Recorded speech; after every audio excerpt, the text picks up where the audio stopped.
computer.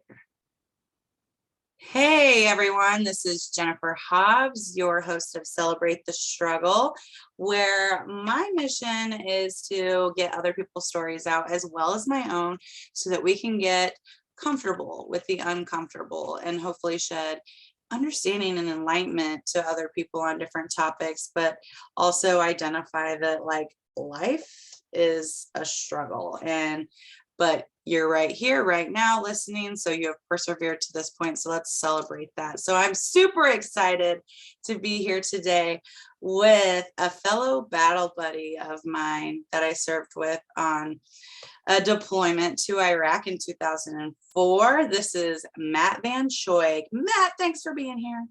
Yeah, thanks for having me. So I'm going to give a brief, I'll tell you a little bit about Matt, but then we're going to make him talk a little bit more about it because he has all the deets. So yes, we served together in 2004, but since then he has come home and I haven't been able to follow him around and stalk him. However, stalking him on Facebook, I have seen that he has taken the things that his personal growth and his mission in life to share that with other people through health and wellness and fitness. And he and his wife, Lindsay, they are the founder and CEOs of Final Call Fitness. Is it Final Call? Final Call Fitness and Nutrition. Oh yes, because okay, I won't start going. So Matt, tell us more about Final Call. How did it start? Where'd you get the idea? Okay, so I hope you have time for a long story. I do. Okay, so it really all kind of stemmed from my return home from the desert.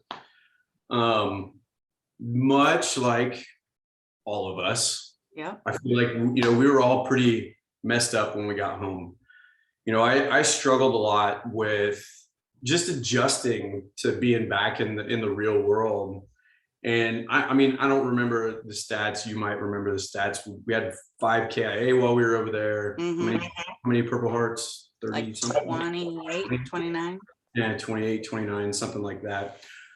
So, we went through a lot of stuff over there.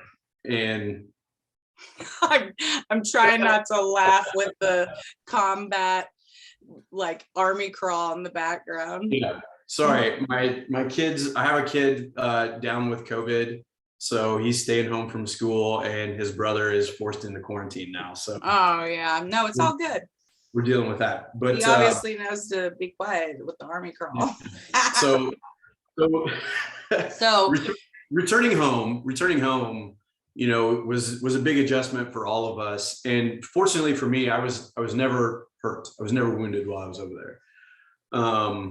But that was something that I had a really hard time dealing with when I came back and I think it was survivor's guilt more than anything, because when we went over there, I turned 20 in Fort McCoy and I turned 21 in Iraq. And I was just this young kid that didn't have anything else in the world going. And here, these 5 people that died had these husbands and wives and brother and sisters and kids and grandkids. They had these families and these worlds and these lives that they had built. And I didn't have any of that. So for a long time, I really struggled with the question, why wasn't it me instead of them? And I fought that when we got home, and I did all of the things that you shouldn't do. Mm-hmm. I spent from 2005 until 2008 when I met my wife. I mean, I couldn't even, there are huge chunks of time that I don't even remember, because I was drinking so much and doing drugs and just doing all of the wrong things to try to deal with that pain that I was feeling. Well, in 2008, I was living with some friends of mine, and it was a straight up party house.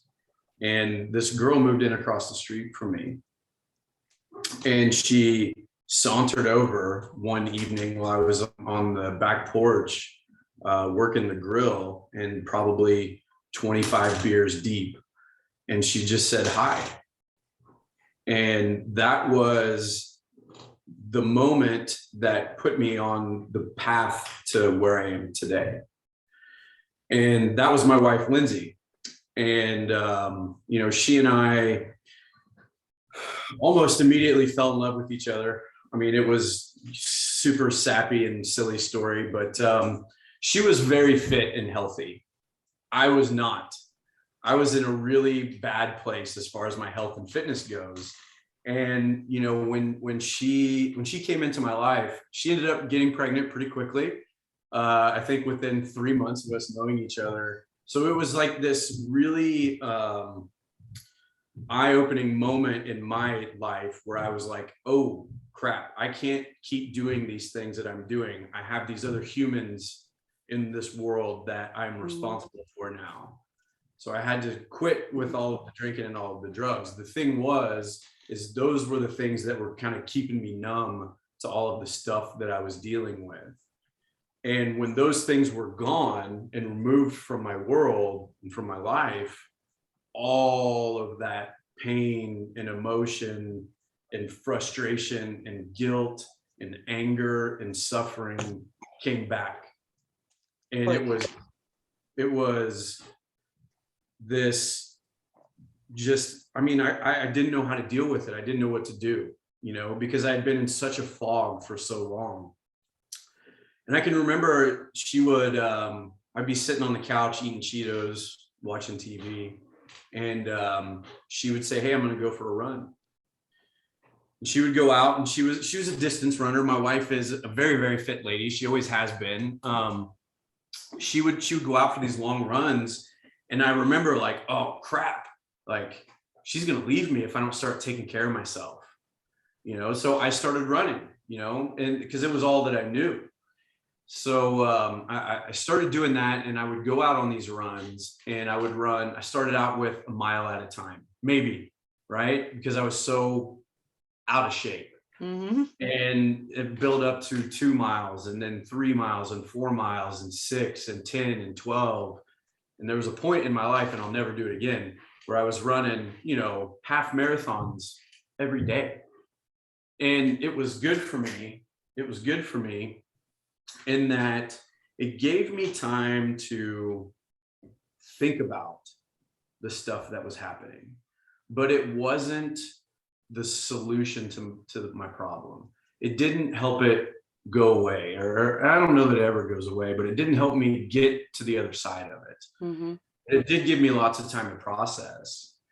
And one of my friends, my best friend, James Buchanan, moved to Florida, and he had met a girl, and he moved to Florida. She was a teacher, and he got a job at a gym down there as a trainer.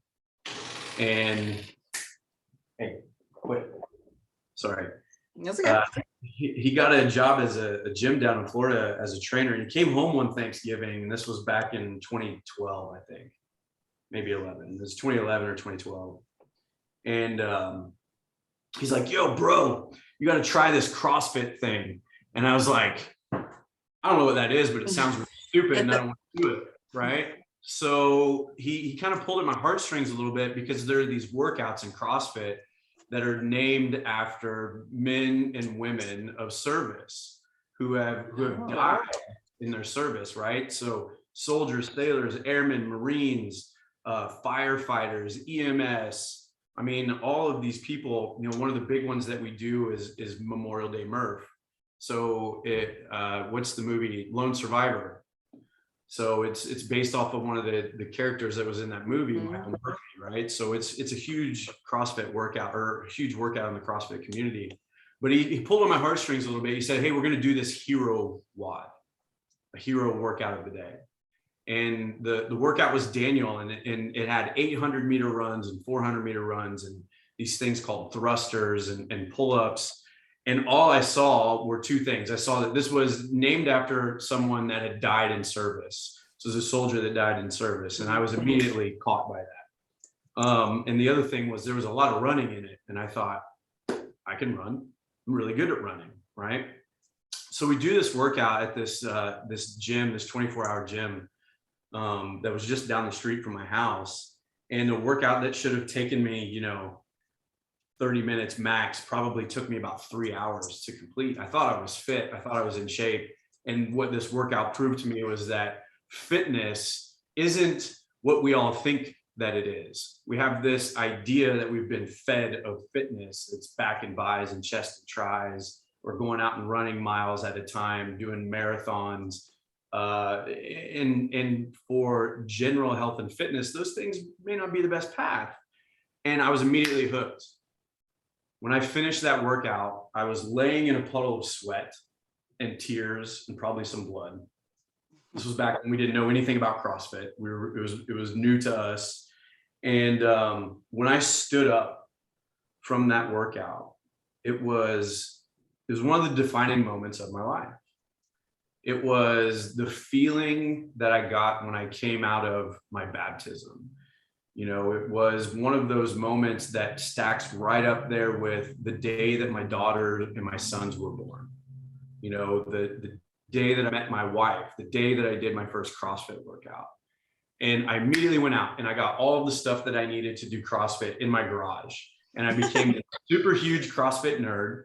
And, slowly, kind of one by one, my friends they'd say, "Hey man, can I come work out with you?" And I was like, "Yeah, you can come work out with me, but I'm not a coach. I'm figuring this stuff out myself, So I had a couple of guys come and work out with me, and then, a couple more guys would come, and my answer was always, "Hey, I'm not a coach. I'm new to this stuff. I don't know how to teach you how to do it." And then one day I realized I had like 7, 8 guys working out with me in my garage. I was like, "Oh shit, I need to learn how to coach this stuff." So I started getting deeper into the coaching side of it. And we actually became a CrossFit affiliate in my driveway while I was working full time at the local refinery.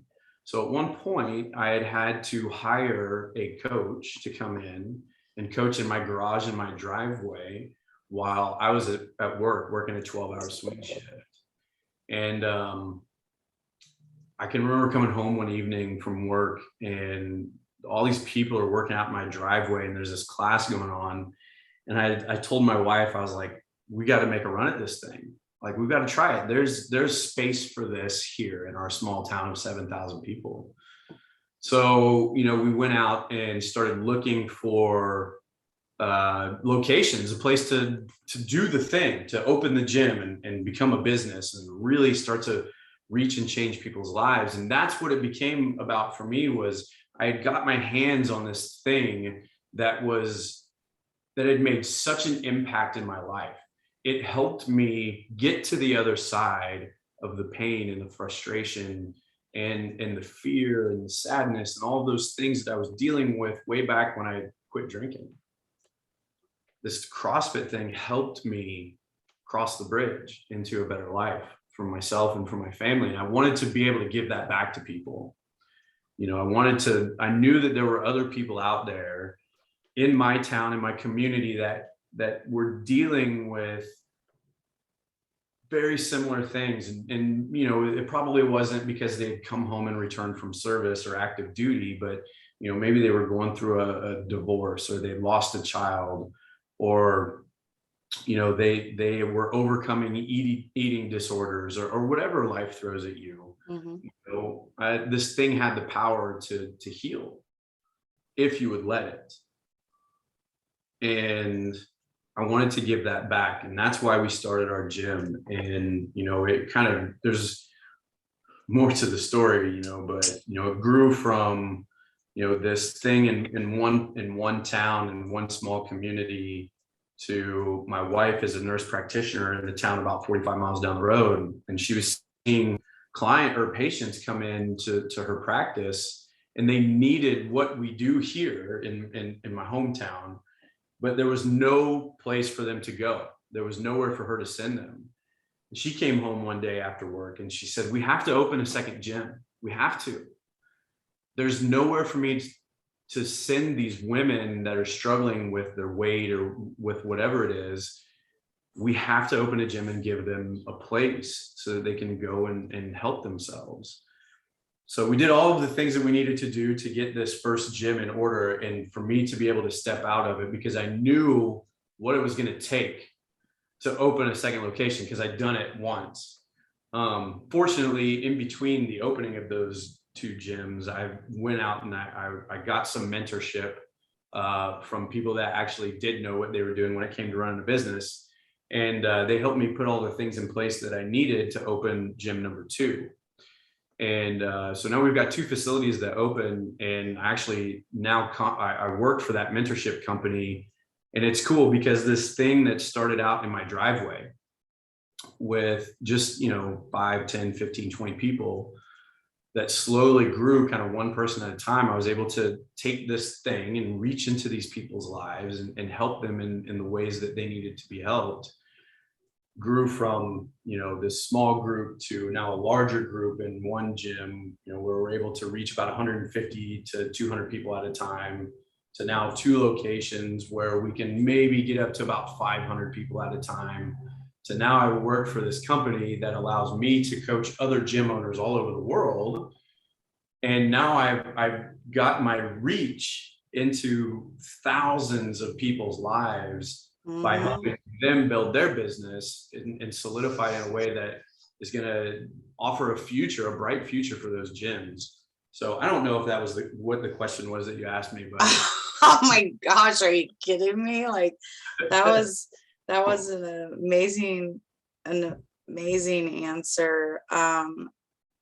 Do you know how powerful and amazing that story is? Like, you seem pretty self-aware, but I don't know if you and your wife realize just how phenomenal. Like I had tears like in my eyes the whole time. I was trying not to drop them so I didn't waste this makeup over here, but that was insane. Do you guys realize how phenomenal, like, that's all those lives you're touching?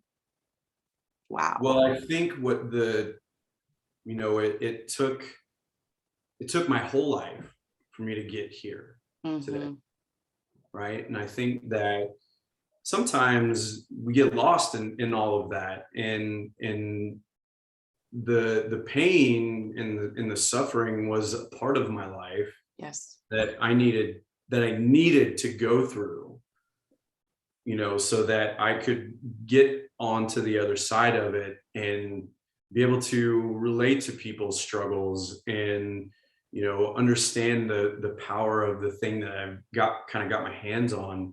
My wife has her own story about how she kind of came into what she's doing. She struggled with eating disorder for a long time, and she needed to go through that to get to where she is today. And I think more than anything in the role that I serve in this fitness industry today is working with these gym owners, and the story, my story is helpful to them, right? Because they're going through hard times too.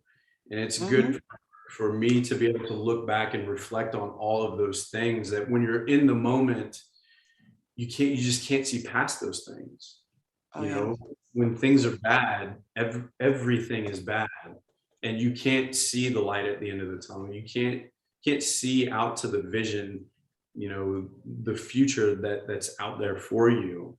And I think that a lot of it is, or one of my favorite things as a gym owner and someone that works with people through nutrition and fitness and the business of gym ownership, is to see them where they are today and be able, and where they can't see where they're going, but I can, because I've seen it through myself, I've seen it through my wife, and I've seen it with hundreds of clients inside of the gym, and I've seen it with dozens of clients through the business mentoring side. And I can have that story of, hey, shit got really bad, but now shit is really good. Yeah. And this is just that place, that season of life that you're in right now. And things seem they're never going to get better. But if you take these things, these hard times, these lessons, and you get comfortable being uncomfortable, right? You can use those things to help, make your life better or improve the lives of other people or whatever it is. Yeah, absolutely. I mean, veteran or non-veteran, we Right. all live in this place called life, and like all the struggles and trauma looks different, or trauma or lack thereof. Like the struggles look different amongst all of our lives, and it really is about like identifying that, like, you not only can't see the end of the tunnel right now, it's you're facing the wrong way. Like you're looking back at the beginning where you walked in, and so you pretty much nailed it on like what I really hope people get from this. And I'm so happy for you and your wife to have overcame the struggles. And that is great. A couple of things that I had to make notes, because a couple of things resonated with me when you were talking about living with at the party house with a bunch of your friends, and talking about how during that period of time and those coping mechanisms that were more destructive, like that you don't remember huge chunks of time. Like I feel like that's probably something that a lot of people are nodding right now, or when you said it, like, because that's for real right there. Like, and that's really stinks. Like not only to like be self-medicating or however you're doing it, but then like to lose out on those chunks of time from that kind of behavior. But you hit it on the nail when you said it was those things that were keeping you numb. And so I think at the point when my eyes teared up, although like I want to say that sappy love story is probably amazing. It's so cool. I could just see it, her walking up on the porch and you grilling out like, sup. I mean, that's what it was. She legit just walked up and she's like, hi. Yeah. And so I love that you said like things were keeping you numb, because that's so true. Like so many of us can relate to that. And that like, boom, in 3 months, like your life is flipped upside down and you realize, okay, it's probably going to be frowned upon to have a crib up in this party house. So I better get my shit together.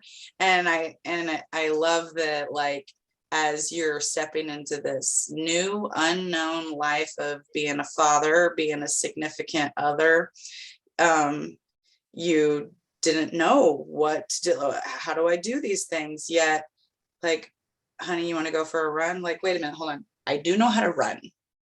Okay, this I could do for her. Yeah. I don't know how else to do other thing, but this I could do for her. And so it's just an incredible story to see, just like wanting to be able to be on a whatever level that you can with her, and like, oh well, I can run. So, and then from that, like flourishing this dream and this mission to help other people. And I effing love that you not only went from, which is so awesome that your wife came home and was like, we got to open another gym. But I love that you guys went from not just like helping all the different people that you can help in the gym, but then boom, you went and helped people that can help more people through the coaching business. Like that is the kind of impact, like, I hope to have a legacy I hope to leave on this earth, where I've helped other people that will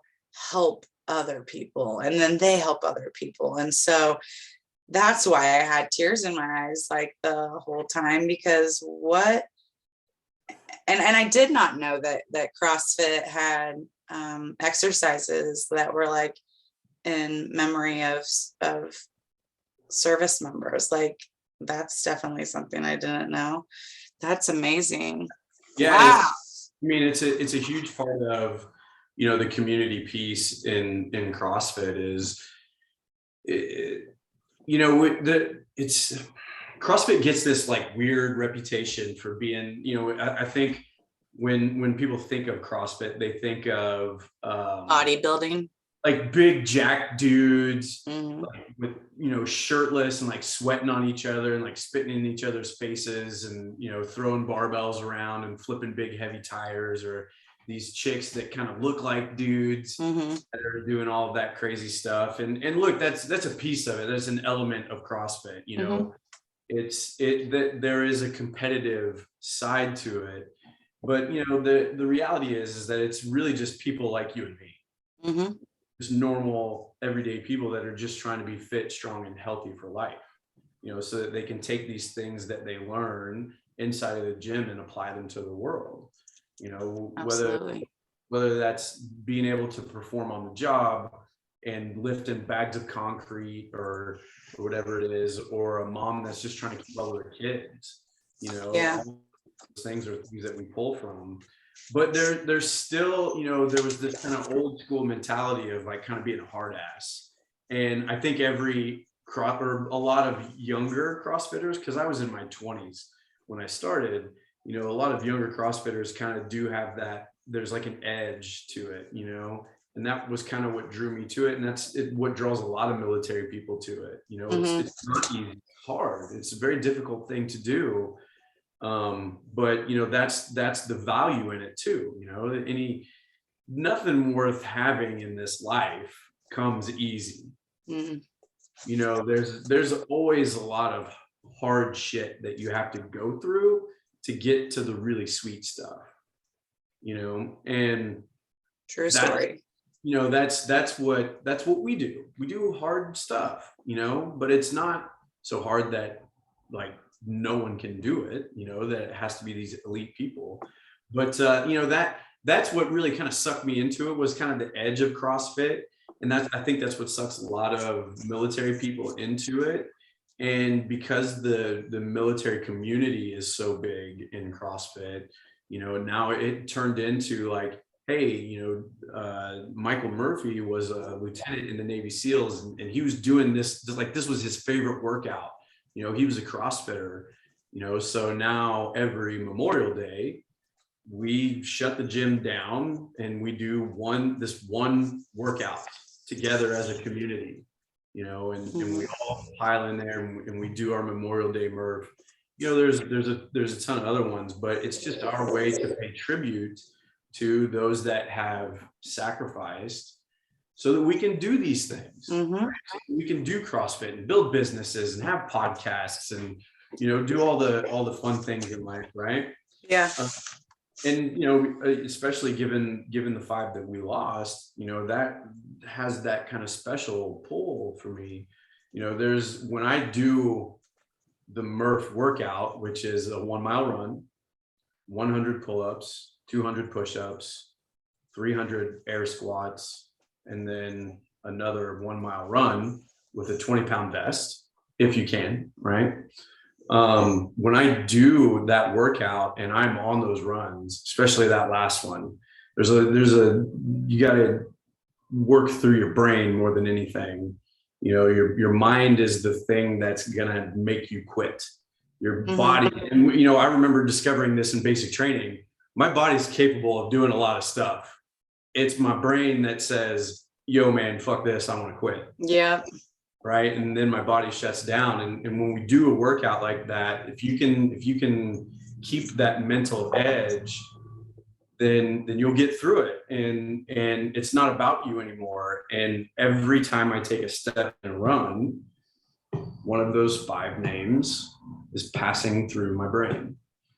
And that's what I do every step. On my left foot, you know, Morrison, Ridland, Lamb, Covey, Mhm. I mean, every step. And that's the thing that gets me through those hard things. And that I feel is a big part of why it's so special to me, is Oh because I can yeah. those people every time I do something like that. So Wow. Ugh. Man, I have so much I want to say, so let me try and get my brain to slow the heck down. So the next couple of questions I had planned, geez, this is kind of difficult with let me try and make this happen. So I typically have been asking people like for self-care, like what is, since we know that self-care comes like physically, mentally, spiritually, like all those things, and spiritually being like whether you believe in God or positive energy, that's what, all those things, being taking care of all those things, because that's when we are most successful. And so usually I have been asking people like, what are some of the things like, have benefited you, which is why you continue to be consistent with them. So clearly we know working out and exercising, but what are some like to advice for listeners? Because I want, as each person comes on here and they give an idea of what kind of self-care is for them, it might dawn on someone like, hey, I never thought about that. Like, yeah, like maybe I'll take time to myself to do that. Is there anything else that like you or you and your wife try to do on a consistent basis for self-care? Yeah, I mean, my wife is better at this than I am. I work out. I try to take care of my nutrition, and I get a massage every once in a while, once a month, right? She, on the other hand, is an absolute machine. She's a robot. There's no one like her in the world, and she, takes care of her nutrition is on point. Her exercise is on point. She is, taking downtime for herself and somehow manages to take care of the rest of the world. Wow. She's Wonder Woman. Is she human? No, I don't think so. She's a really special lady. But I think, Sounds like for me personally, my self-care, I've really rooted myself in my family and able to spend time with my family. So, whether like maybe sometimes that's just hanging out. Absolutely, being present. Yeah, and to the point where, I've really designed my life to be able to maximize time with my wife and with my kids. So I definitely get a lot more time with my kids than I do with my wife, because she's a very busy lady. But I think for me, it's important when I think of self-care, it's important for me to root myself in something, to have a place that is level and grounded, and that is with my family. So my day may be chaotic and crazy, and I might get pulled in this direction or that direction and have to solve this problem or that problem. But I know at the end of it, I'm going to spend time with my family. And that's how I take care of myself, right? That's the thing that draws me and pulls me through the day-to-day stuff. Yeah. Okay, this is another difficult question. I'm glad you say family though, because like some people would think that self-care only involves like you be doing something for yourself by yourself, and that's not the case. Well, I mean, there are things like we take time every day to exercise. Like I run my life through a Google Calendar because I do give my time to other people, right? So I have to make myself available. So I make myself available to other people, but I block time out in my calendar for exercise. I have an hour and a half blocked out every day. This is my workout time. Lindsay makes sure that I can eat well. We do try to eat pretty healthy. Does that mean that we're eating healthy all the time? Hell no, right? Like we still live life. Right. We're human. But we try to take care of ourselves the majority of the time, and those are really the two big things. But for me personally, spending time with my family is good for my soul. It's good for my mental health. That's what gets me through. Now that leads me to my next question. I was going to ask you, what is your relationship like with Cheetos nowadays? I haven't had a Cheeto for a long time. It's probably been 12, 13 years. Are you serious? Is it because you're that good at nutrition, or just because you have a bad relationship with Cheetos? Well, it's not because my nutrition is that good. It's because we don't buy Cheetos. Okay. But if there was a Cheeto in the house, I would smash that thing. Okay. Another difficult question that, I mean, it's difficult because clearly, like, you and Lindsay are doing an amazing, inspiring job, like following your dreams and the passion being put on your heart. So it might be a difficult question, but maybe it's not at all. I've been trying to ask people, like, if money and resources weren't a thing, you wouldn't have to worry about it. What am I trying to say? If it wasn't an issue, if money and resources weren't an issue, what are some of your hopes and dreams from here? Oh, wow. Okay. Well, I kind of want to go back to what you were saying Okay. about Lindsay, and I think that this is really important.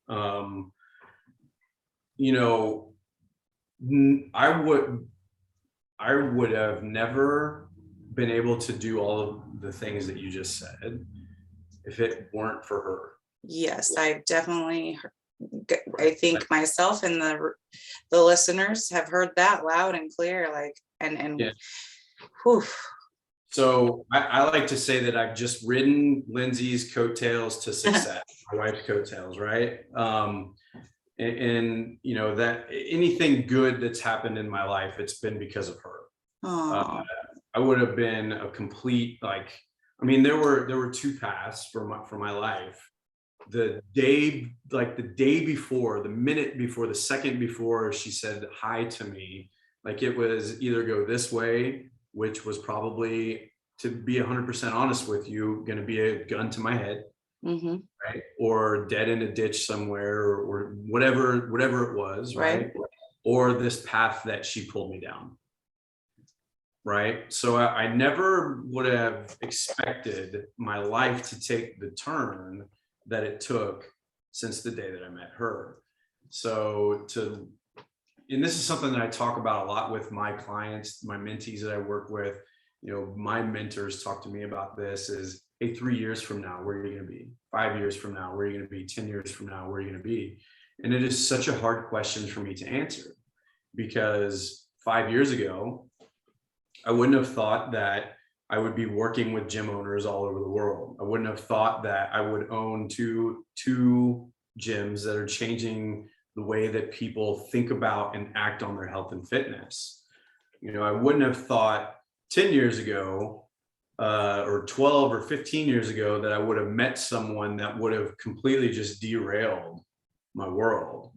So to look into the future and say, well, if money and this and that and time, and you didn't have to worry about any of those things, what would you be doing? Oh my gosh, I don't know. It's a foreign thought, right? Yeah, It's like probably something pretty similar to what I'm doing right now. Absolutely. But I'll be honest with you, there's a huge part of me that is focused on legacy and what not necessarily what my community is going to remember me by, but the impact that I want to have on my community and in the future of my community, and, you know, generations of kids that are coming up. And, you know, I think that if I just didn't have to worry about anything, I would just work with kids.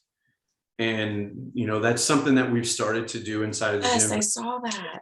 Yeah, we've always had kids programs kind of running and this and that. But, you know, I think, like, the impact that CrossFit and fitness has had on me, you know, I wonder what, and it's not a fair question to ask, but I wonder what life would have been like if I had found CrossFit when I was 5 years old, like my son did.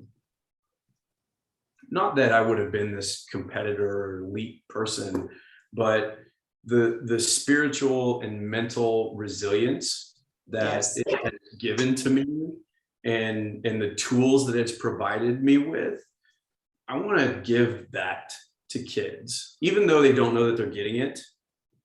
You know, maybe it's or during that time. It's something that just kind of happens through the path, right? And that's the thing that I want to do is I want to give kids the tools to learn how to deal with the world. And I feel like strength and conditioning and CrossFit is a really great place for kids to learn how to deal with resistance or with failure or, with struggle. It's a great controlled environment for that, and something I feel like maybe we're lacking a little bit in the world today. Heck yeah. And that's the thing that I want to do, that I am doing. So probably to circle back around the bush, that I took the long path is legacy and working with youth. I mean, that's where I want to be. That's incredible. That's incredible. Gosh, now I forgot what I was going to say, but that is incredible. And you're absolutely right. Like the different things that you can learn through the training or any sort of fitness wellness program, like when you realize that your mind is much stronger than you think, then so I bet that has a very powerful impact on the kids that are coming your way. And I love that you're on a mission to keep going and reaching as many. So you nailed it on the answer, working with kids. But I love that you also brought up the legacy. Another gentleman that I recently had on the podcast, that was his answer was, it sounds crazy, but like he said, like he was talking about, it was Richard Kaufman. He's the comeback coach. He's a veteran, and he's in one of these Facebook groups. I found him in one of these Facebook groups called Vetrapreneur Tribe, which you should totally join that. I've made a note to email you about that. But it's just a bunch of veteran entrepreneurs, solopreneurs. And when I talked to him, and he had said like he knew somebody that, at their funeral, they left such a legacy behind. They had to have 3 funerals.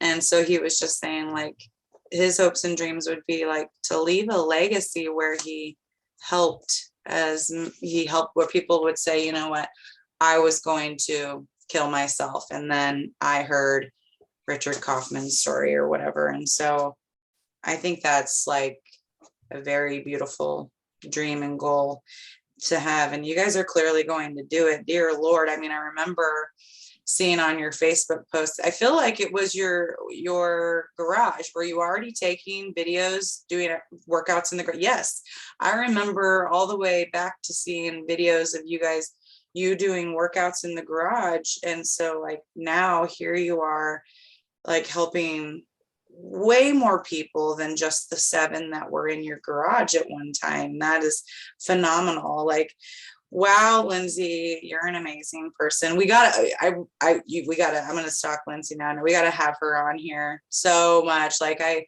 really wanted to start, even inevitably, like I told you before this call, I want to have just anybody to talk about life and the struggle and the perseverance and like what got you through it and why you are who you are today.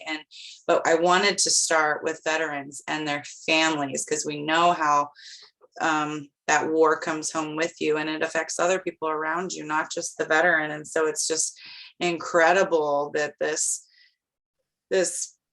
young girl walks up on the porch and like she's about to step into the war at home and put all her love and energy into it. Gosh, it makes me want to cry just thinking about it. But we got to have her on here. There's some things that I'm going to remember so much when I walk away from this, and I remember being lucky to have you on here. And some of the things that I will remember and take away from this is, how you went from, like you said, you went from trying to stay numb and using those things to keep yourself numb, and then making that choice to go down this path, say hi to this young lady, and then from there, making the choice to go on a run. And then the major thing that I feel like I could see so vividly in my head, and it makes tears just want to roll down my face, is that first workout for you that took 3 hours.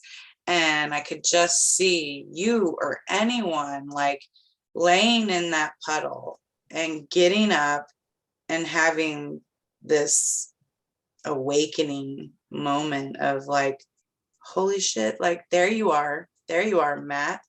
I just found you. Yeah. So that I'll forever remember that. Okay. Lastly, now maybe in the future, as you continue to clearly change lives and rock the world, we can give people an update on like just how many more lives you have touched. But first, we'll have to get Lindsay on here and hear why in the world she thought she'd roll up on the 25 beers in crazy vet out on the porch. I can't wait to hear that story. But so for our list, what we're gonna say? I have some resolution for you. Okay. If you've got a few more minutes. I sure do.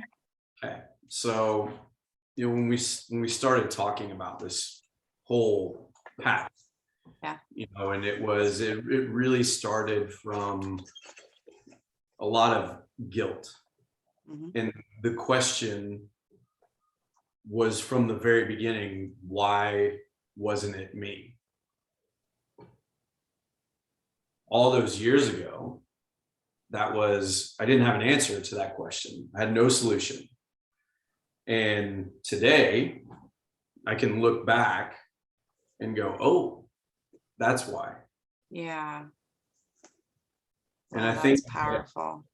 And I think that, you know, it took me a long time, even after we had opened our businesses and started doing the thing and you know, working with all these people, it still took me a long time to put that together until, you know, one day it just kind of hit me like, this is why, man. This is why it wasn't you.